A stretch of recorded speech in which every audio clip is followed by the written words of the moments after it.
Саламатсыздар ма оқушылар? Сіздерге жақсы көңіл күй тілеймін. Бүгінгі сабақта сіздер Татьяна Квашнинаның болған оқиға ізімен жазылған маңызды шешім деген жазбасымен танысасыздар. Кей кезде өмірде аяқ астынан шұғыл бір шешім қабылдайтындар кездер болады. Сол кезде қалай болу керек, өзіңізді қалай ұстау керек, бойыңыздағы қасиетті қалай пайдалану керек екенін терең түсінуге тырысасыздар. Сабағымыздың дәйек сөзі ретінде белгілі математик Блез Паскалдың қанатты сөзін алдық. Назарларыңызды экранға аударыңыздар. Адамның адамгершілік қасиеттері туралы оның жекелеген ұмтылыстарына қарап емес, оның күнделікті өміріне қарап пікір айту керек. Оқушылар, осы дәйек сөзді қалай түсінгендеріңізді сұрақтарға жауап беру арқылы білейік. Дәйек сөздің негізгі ойы неде?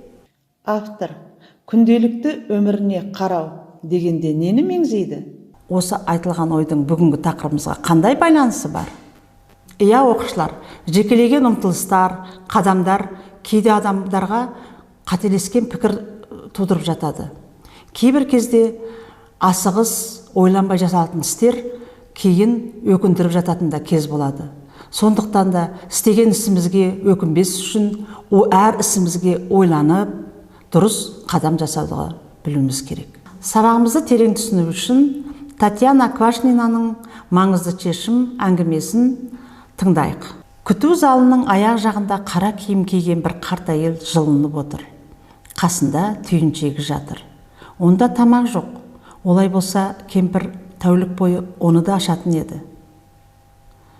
Кешке қарай адамдар түнеуге дайындалып, шемодандарын қастарына ыңғайлап қойып жатты. Ал қарт әйел болса қимылдамайды. Оның көзі ашық, бірақ ол айналасында болып жатқанды көрмейді. Кішкентай иықтары дірілдеп, өзінің құпия жалбарынумен біреуді шоқындырғандай, саусақтарымен еріндерін ақырын ғана қимылдатады. Ұзаққа созылған вокзал түні де өтті.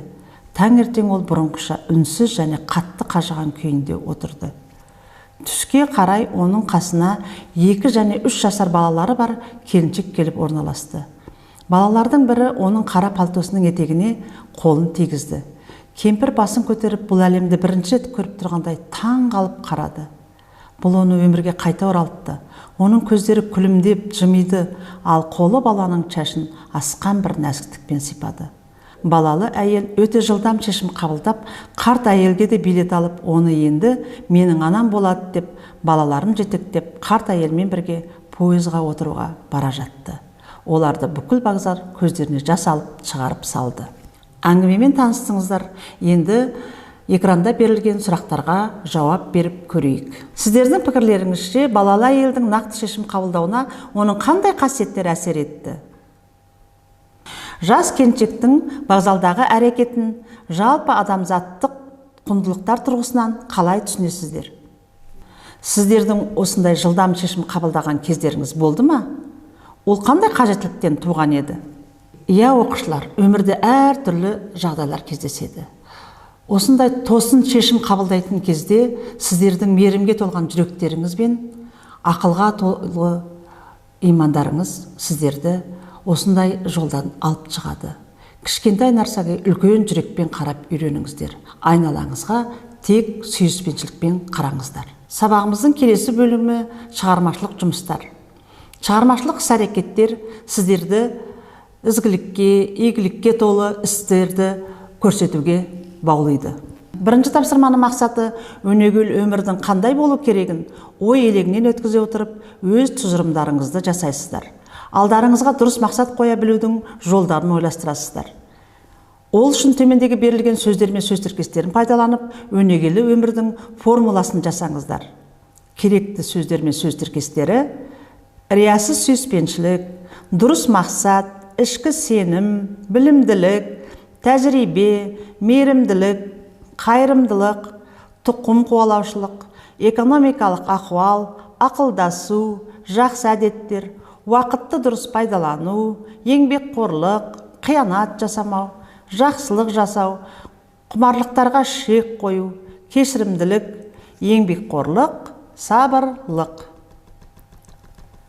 Екінші тапсырманың мақсаты адам бойындағы кездесетін қасиеттерді пайдалана отырып, рухани бай адамның қандай болатыны туралы ойларыңызды тұжырымдау. Үшінші тапсырманың мақсаты тақырыпқа байланысты дөңгелек үстел ұйымдастыру арқылы ойы, сөзі, ісі бір болудың өмірлік қағида екенін түсіну. Ойы, сөзі, ісі ізгі жандар тақырыбында дөңгелек үстелдің бағдарламасын төмендегі қадамдарға сәйкес әзірлеңіздер. Тақырыпқа сәйкес кейіпкерлерді табу, тақырыпқа сәйкес әңгімелесуге сұрақтар дайындау, қатысушыларға сыйлықтар дайындау. Сабағымыздың жалғасы ретінде жобалық жұмысты кірісеміз. Жобалық жұмыс жасауда әрбір сұраққа дұрыс жауап беру арқылы сіздер жыл соңында менің құрдастарым деген портреттің іргесін қалап жатсыздар. Сондықтан берілген сұрақтарға шынайы сеніммен жауап беруге тырысыңыздар. Олай болса іске сәт. Қандай сәттерде шынымен өмір сүріп жатырмын деп ойлайсыз? Осы минуттар, сағаттар, күндер неден тұрады? Сонымен балалар, сабағымыздың аяқталатын уақыты келіп жетті. Осы сабақта сіздер ойы, сөзі, ісі бір жерден шыға керектігін үйрендіңіздер. Бүгінгі сабақтан түйген ойларыңызды жүректеріңізге сақтаңыздар. Сабақ аяқталды, сау болыңыздар.